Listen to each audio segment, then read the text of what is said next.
Bienvenidos a su clase en línea de automatización y control. Lo que haremos hoy serán los conceptos básicos de control, por lo que les voy a pedir que presten toda la atención posible a cada uno de los temas. Tendremos como objetivo del tema que el alumno analizará y evaluará los mecanismos de la automatización para las máquinas programadas y gestionar los autómatas para los procesos de producción en la industria.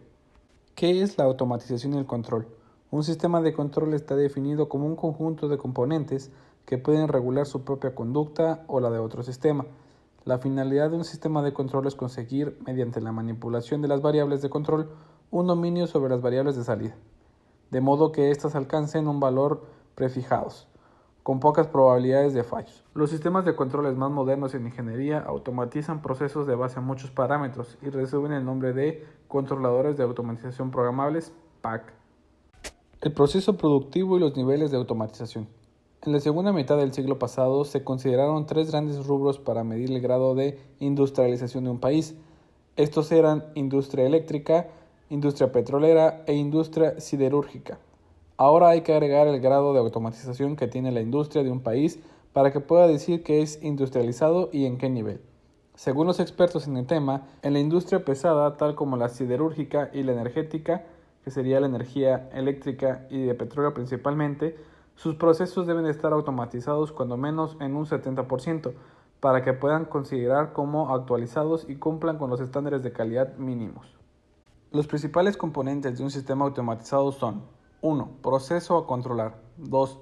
Sensor o detector que mide la variable física a controlar e informa esta medición al controlador. 3. Controlador.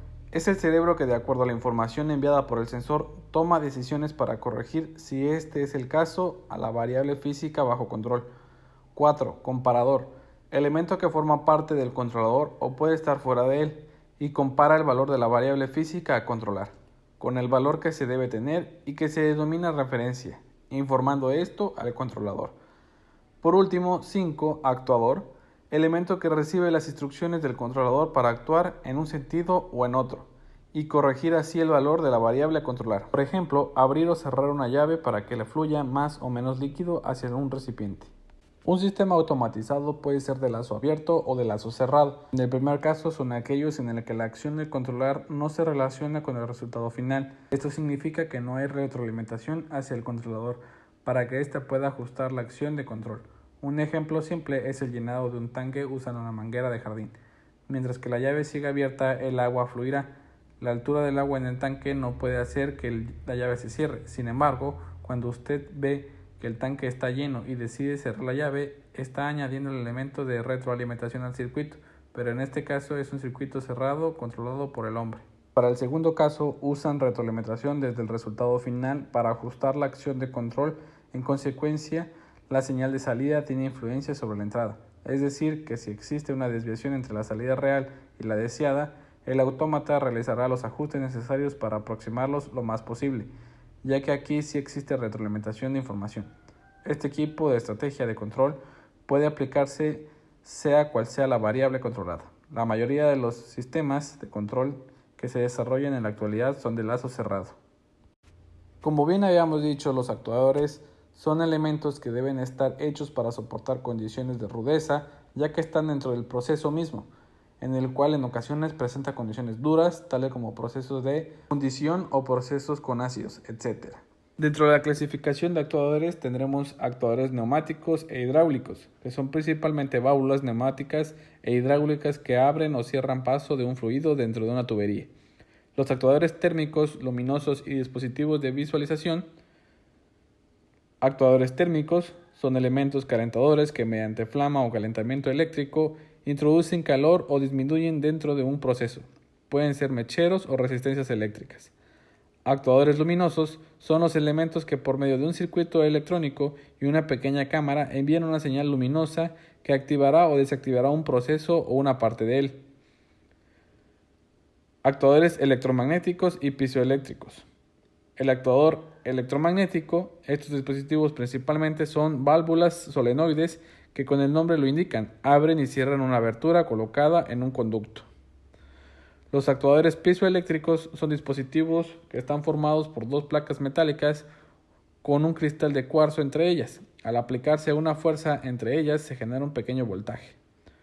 Motores eléctricos. Los motores eléctricos en tanto los actuadores son muy importantes, pues se usan para abrir o cerrar puertas, ventanas, rejas, etc., controlados a distancia por medio de un pequeño aparato llamado control remoto. Los sensores en un sistema automático son elementos que captan y miden una variable física y este resultado lo transmiten al controlador para que éste tome una decisión con tal información. Dentro de estos podemos tener interruptores mecánicos y magnéticos, sensores resistivos, inductivos, capacitivos y piezoeléctricos. Podemos tener también sensores ópticos y ultrasónicos, así como sensores de temperatura, codificadores de posición, entre muchos otros tipos de sensores. Los sistemas de control deben contar con microprocesadores, microcontroladores. Los microprocesadores son elementos electrónicos integrados en una sola pastilla, llamadas chip, y que contienen los circuitos lógicos necesarios para que las unidades de control y de cálculo, aritmética y lógica, y que es un elemento más importante de una computadora y se le denomina CPU.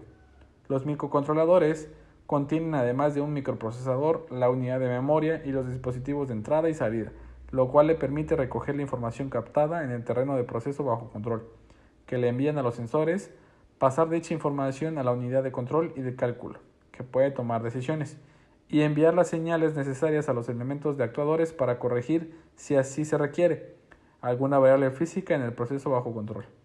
Las técnicas de control son empleadas en los sistemas de lazo cerrado.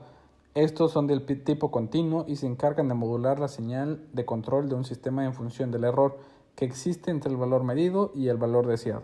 Este tipo de control es ampliamente utilizado en los procesos industriales, incluso cuando se presenten interferencias externas.